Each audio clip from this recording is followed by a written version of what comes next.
Hello, my name is Brian Bauer, a sergeant with the City of Phoenix Police Department's Public Affairs Bureau. The information, audio, video, and pictures you are about to see are intended to provide details as we currently understand them of an officer-involved shooting that occurred on July 19, 2022. This video may contain strong language as well as graphic images which could be disturbing to some people. Viewer discretion is advised. This incident occurred in the area of 111th Avenue and Camelback Road when a 911 call was made about a resident, later identified as 22-year-old Matthew Begay, threatening to jump out of the second-story window of a local group home. Here is a portion of the initial 911 call made by the group home manager at 10:02 a.m. Phoenix 911, where's the emergency? Yes, my name is calling from. I'm calling you because I have this is a group home. I have a member who wanna kill himself. What's the address, ma'am?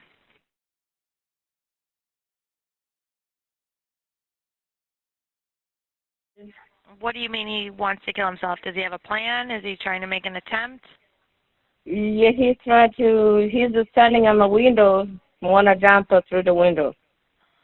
During the 911 call, the dispatcher placed a simultaneous call to an outside contracted mental health company requesting a mobile crisis team to respond. The group home, the subject's trying to jump through the window on the southeast corner. They're trying to get him away from the window, and they're trying to get a mobile team started also. Yeah, let me get my dispatch working on this. Perfect. About 5 minutes later, 911 received confirmation that the mobile crisis team was 25 minutes away. Got a 25-minute ETA. I'm sorry, Crisis, what was that? 25-minute ETA. Okay, perfect. On the way to the call, a supervisor asked for a member of the Phoenix Police Crisis Intervention Team to respond. He was later told a crisis team member was unavailable. Hey, can you see if a CIT unit to respond? 10-4. The Phoenix Police Department's Crisis Intervention Team, commonly known as CIT, encompasses both full-time detectives trained in mental health situations and patrol officers with 40 hours of crisis response training.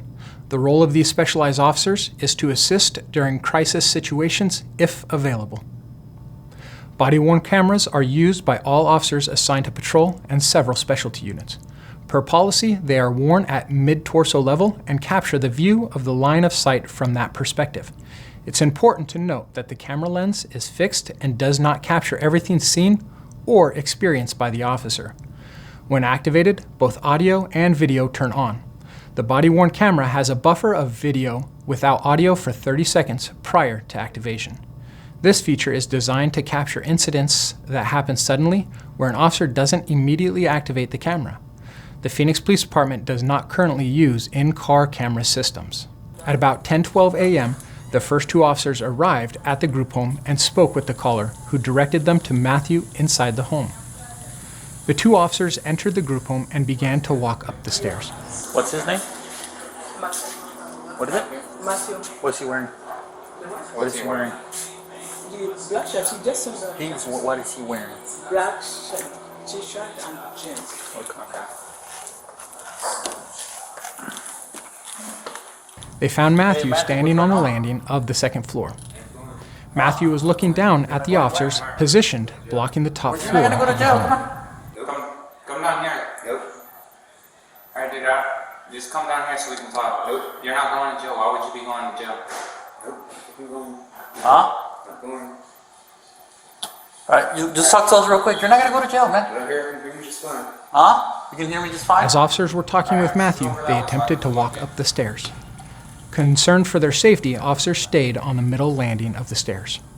They continued talking with Matthew and offering him help. Matthew told officers he wasn't coming down and that he would not let them up.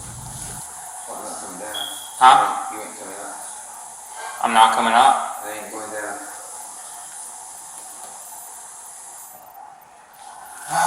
Dude. Alright, what's the issue today? How can we help you today?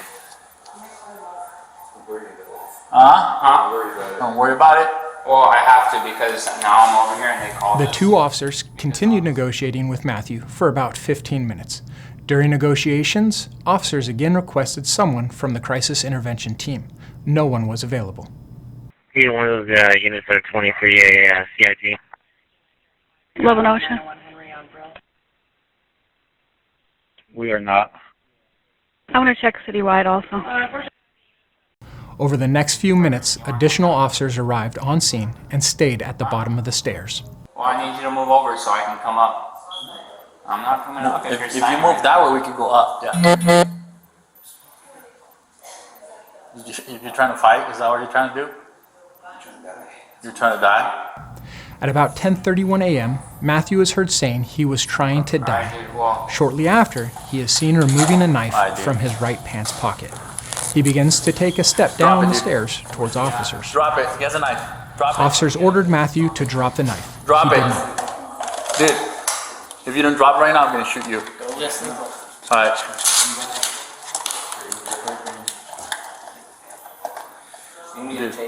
If you take one step, dude. One officer used a taser in an attempt to get Matthew to comply. The impact of the taser did not have any effect on Matthew, and he continued to walk towards officers.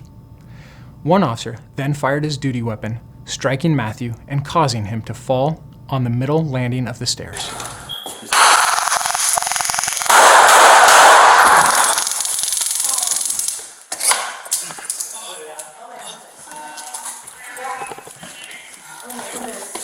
Where's the knife? Get the knife away. I toss it down. Okay. Subject is down road, fire. Here is the same event from a different officer's body worn camera. Taser. Dude.